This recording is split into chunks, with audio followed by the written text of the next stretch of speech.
Всем привет, меня зовут Олесь, вы находитесь на YouTube-канале Пятый Элемент, и сегодня у нас не совсем обычный обзор. Почему это не обычный обзор? Потому что помимо клавиатуры от компании HyperX Alloy FPS Pro, которая тоже механическая, все как я люблю, на обзоре у нас будет еще и пудинг. Вот эти капы, пудинг-капы, но о них во второй части ролика мы поговорим. Пока давайте разбираться с клавиатурой.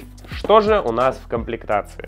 А комплектация, как всегда, простая, как всегда, понятна. Это клавиатура, это шнур для ее подключения к вашему компьютеру, и это инструкция. Собственно, все. Если вы вдруг еще не видели наш ролик и не знаете, почему и чем отличаются между собой механические и мембранные клавиатуры, он будет по подсказке, ознакомьтесь. И опять же, немножечко ликбеза, чтобы ролик получился поинтереснее, это так называемые TKL клавиатуры. Что значит аббревиатура TKL? TKL это 10 keyless клавиатура, то есть у нее нет 10 кнопочек сбоку нампада, как мы его чаще называем. Это позволяет сэкономить на ширине клавиатуры, собственно, на ее габаритах на вашем столе. И я знаю, что очень многие игроки в шутеры любят такой вариант, когда у тебя мышка тут удобно расположена, тебе ничего не мешает, потому что, в принципе, нампады в игровой клавиатуре не сильно нужен.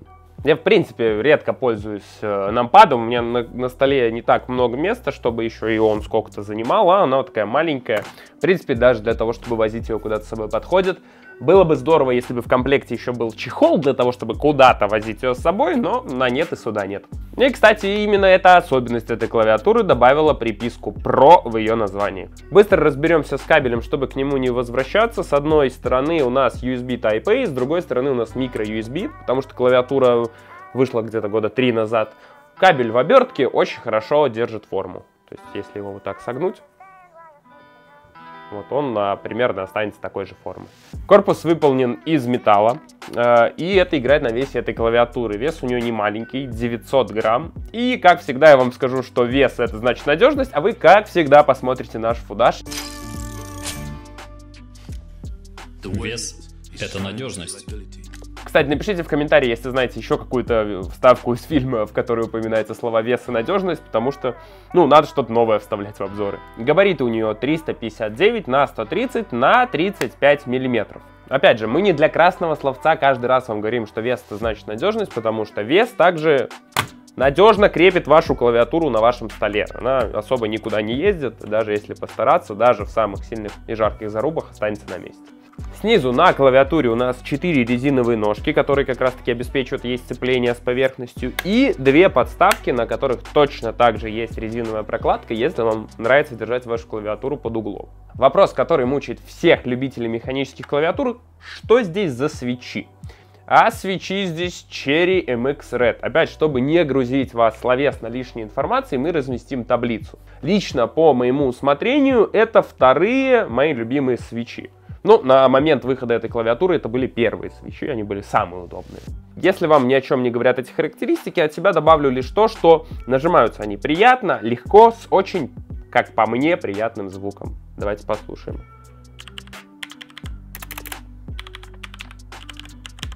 Мультимедийные кнопки в этой клавиатуре не вынесены отдельно, потому что она достаточно компактная и находится на клавишах F. Чтобы их прожимать, у нас есть клавиша FN. Кстати, за что мне нравятся клавиатуры от HyperX, у вас FN находится справа, то есть там, где находятся все мультимедийные клавиши. Когда она слева, немножечко неудобно. Из мультимедийных клавиш у нас здесь есть перемотки трека, пауза, play, выключение звука, регуляторы звука и переход в геймерский режим. Включенный геймерский режим позволяет блокировать клавишу Windows, и вы можете быть уверены, что во время игры, случайно нажав на нее, не вылетите никуда. А если даже боитесь, что вылетите или на вашей клавиатуре нет геймерского режима, вот для вас лайфхак. Берете,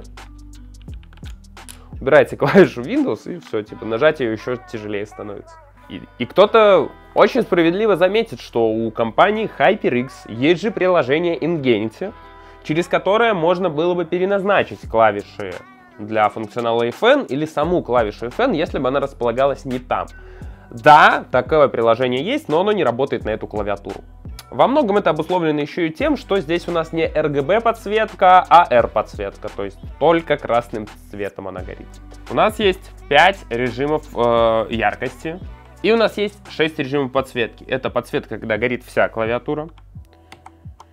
Это подсветка, когда вся клавиатура загорается и потухает.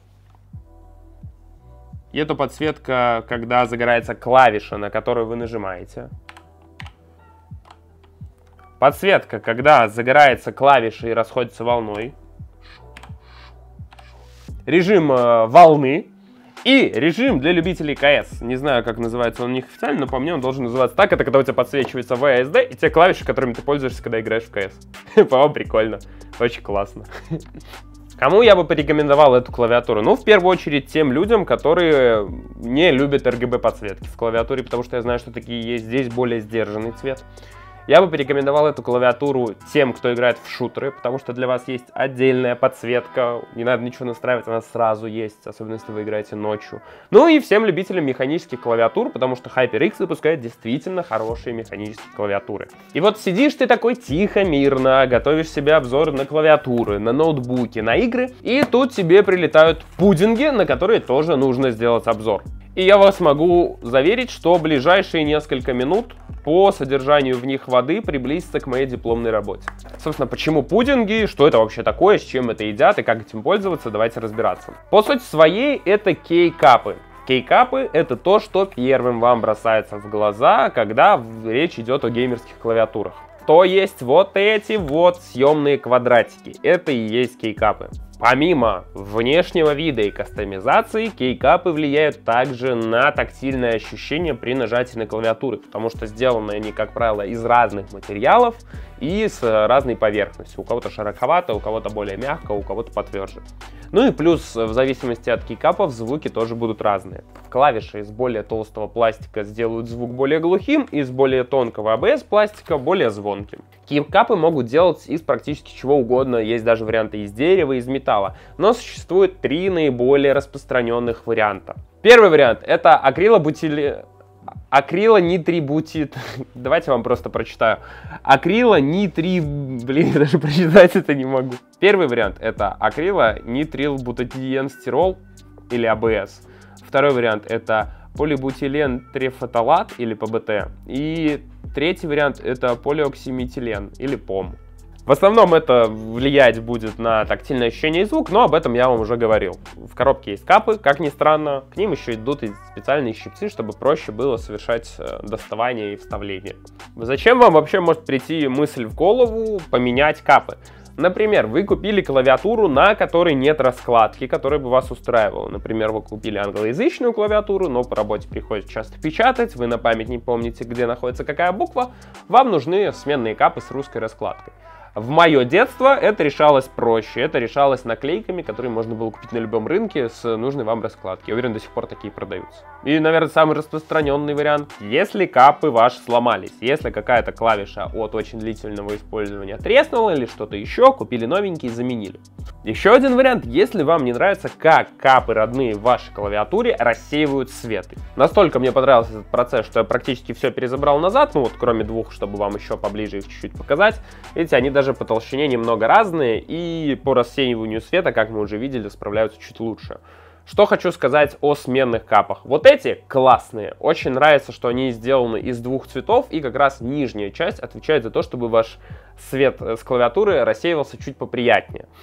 Брать или не брать, это уже зависит лично от вас. Если вы вдруг ищете какие-то капы, я на рынке, у нас не видел какие-то более приемлемые варианты, вот, пожалуйста, стандартные капы.